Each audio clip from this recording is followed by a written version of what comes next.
setup, I have two monitors set up. You could do this with one monitor and your laptop, or two monitors, or at the end, I'll tell you how to do it with just if you have just one screen. The big key is all of our life, we've been taught to focus in and make eye contact.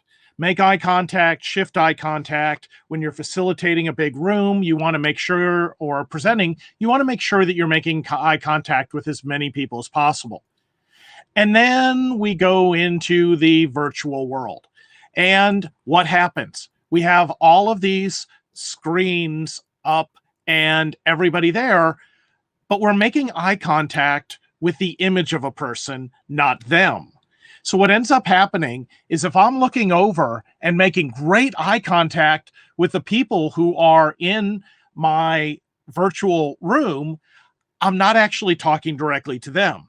So as you can see, when I'm looking directly into the camera, I'm actually making eye contact with the users, even though I'm not looking at their face.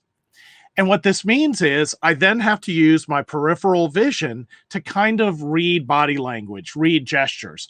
I can look over a little bit to see if I want to focus in. Are people understanding? Are there questions? Did I present something and I want to see if I have good feedback? The key here is the closer you can put your camera to your virtual meeting, the better. And to illustrate that, I'm going to share a picture of what this broadcast actually looks like.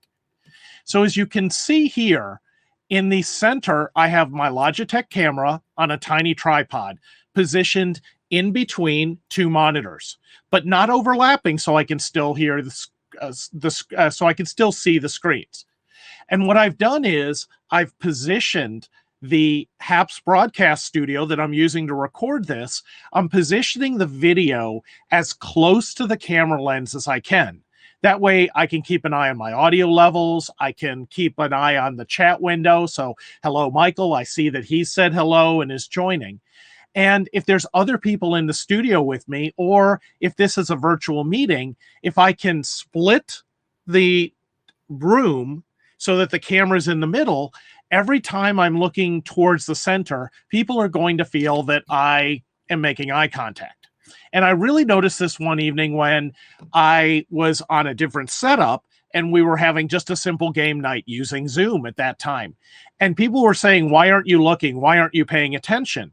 And the problem was I was using a camera and one monitor. So the entire time as we're playing games, I'm looking off to the side. And people noticed the difference because I wasn't in my studio setup.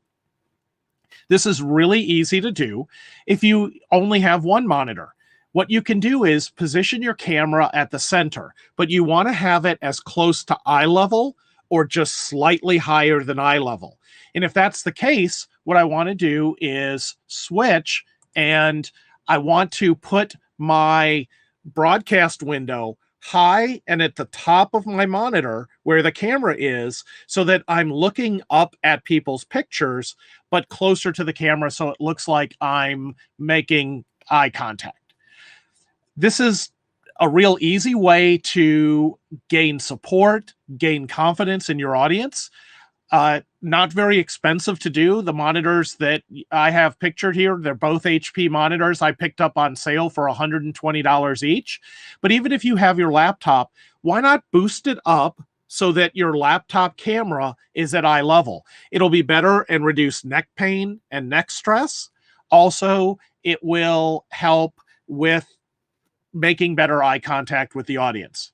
Similarly, when we're using our microphone, we want to position the microphone so that we're not directly breathing on it. In this case, I'm using a Blue Yeti mic that's about 2 feet from my face, and it's got a screen on it so that it will take away some of the pops, hisses, anything that might hit.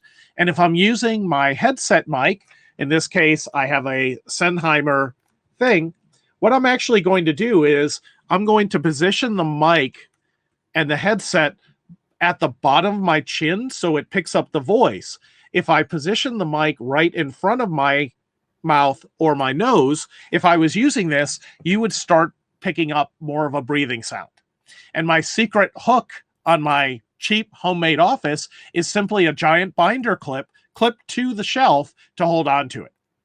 So I just wanted to share this simple tip for you, that the closer you can position your teammates to your camera lens, even if you're looking at their faces and making eye contact, you're still closer to the lens and it'll feel that you're looking at them.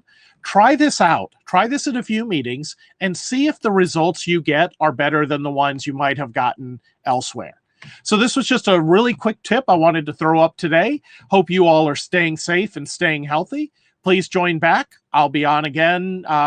The guest that I was supposed to have tonight, unfortunately, we had to reschedule. We're working on that, but there will be some exciting shows. I also will be I'll have a guest appearance on another show coming up soon to announce that. So some teasers that if you're watching this recorded may have no relevance. But everyone, thank you so much and have a great day.